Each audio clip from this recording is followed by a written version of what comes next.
वजीर सेहत हरीश राव ने महकमे सेहत के अहदेदारों को चौकस रहने की हिदायत दी है क्योंकि बारिश कम होने के बावजूद मौसमी अमराज में इजाफा होने का इम्कान है। उन्होंने कहा कि देही तरक्की और शहरी तरक्की के प्रोग्रामों के जरिए इन मौसमी बीमारियों में काफी हद तक काबू पा लिया गया है। उन्होंने वाजे किया कि मिशन भगीरथ स्कीम के जरिए साफ पानी की फराहमी से बीमारियों और मौसमी बीमारियों में भी काफी हद तक कमी आई है। रियासती वजीर हरीश राव ने रियासत में फैलने वाली मौसमी बीमारियों पर जिला कलेक्टर्स के साथ वीडियो कॉन्फ्रेंस की। बादजाम मीडिया से बात करते हुए रियासती वजीर हरीश राव ने 5 साल कबल बारिशों में कमी के बाद डेंगू की वबा की याद को ताजा किया। उन्होंने कहा कि मलेरिया इस वक्त मुलुगु और भद्राद्री कोत्तागुडेम अजला में फैल रहा है।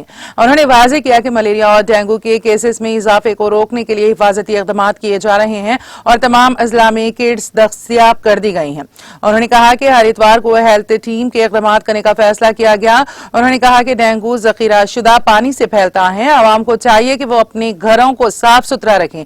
उन्होंने कहा कि बीमारियों से बचाव के लिए हुकूमत से ताउन करें।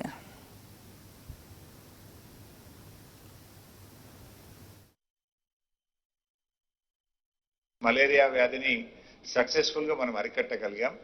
గత 6 సంవత్సరాల నుంచి ప్రతి సంవత్సరం మలేరియా వ్యాధి తగ్గుతూ వస్తుంది. బట్ అయినప్పటికీ ఈ సంవత్సరం ములుగు భద్రాద్రి కొత్తగూడెం జిల్లాలో కూడా మలేరియా కేసెస్ గత సంవత్సరం కంటే తక్కువగా ఉన్నప్పటికీ కేసులు మాత్రం ములుగు భద్రాద్రి కొత్తగూడెంలో మలేరియా కేసెస్ ని కూడా గుర్తించడం జరిగింది.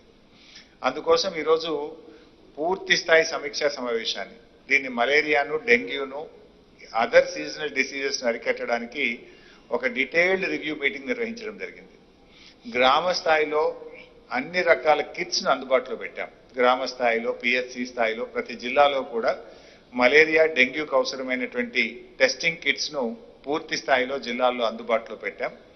ముఖ్యంగా ఆ దోమల్ని నివారించడం కోసం పంచాయతీరాజ్, మున్సిపల్ శాఖ, ఆరోగ్య శాఖ 3 శాఖలు కలిపి పెద్ద ఎత్తున ఫ్రైడే డ్రై డే చేసే విధంగా ఆదివారం ఇంటింటికి ఉదయం 10 గంటలకు వెళ్ళి మరి ఆ మంచినీరు ఎక్కడైతే ఎయిర్ కూలర్లలో కానీ కొబ్బరి చిప్పలలో రోళ్లలో వాటర్ బాటిల్స్లో ఎక్కడైతే నీరు నిల్వ ఉంటుందో అక్కడ ఈ దోమలు వస్తూ ఉన్నాయి.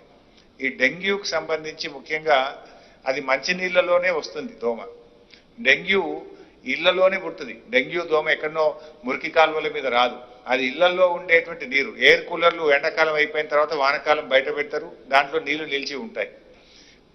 పాత బకెట్లు, కాజులు, కుండలు, ఇట్లా ఎక్కడెక్కడైతే ఇంటి ఆవరణాల్లో ఉండేటువంటి టైర్లు, పాత టైర్లు, వీటి చోట ఆ నీళ్లు నిలిచి అక్కడ ఈ దోమ పుట్టడానికి అవకాశం ఉంది. సో సండే ప్రతి మున్సిపాలిటీలో, ప్రతి గ్రామ పంచాయతీలో మున్సిపల్, పంచాయతీరాజ్, ఆరోగ్య శాఖ అధికారులు ఇంటింటికి వెళ్ళి పూర్తి స్థాయిలో ఎక్కడ నీరు నిల్వ ఉండకుండా ఇళ్లలో క్లీన్ చేసేటువంటి కార్యక్రమాన్ని పెద్ద ఎత్తున చేపట్టాలని చెప్పి ఇవాళ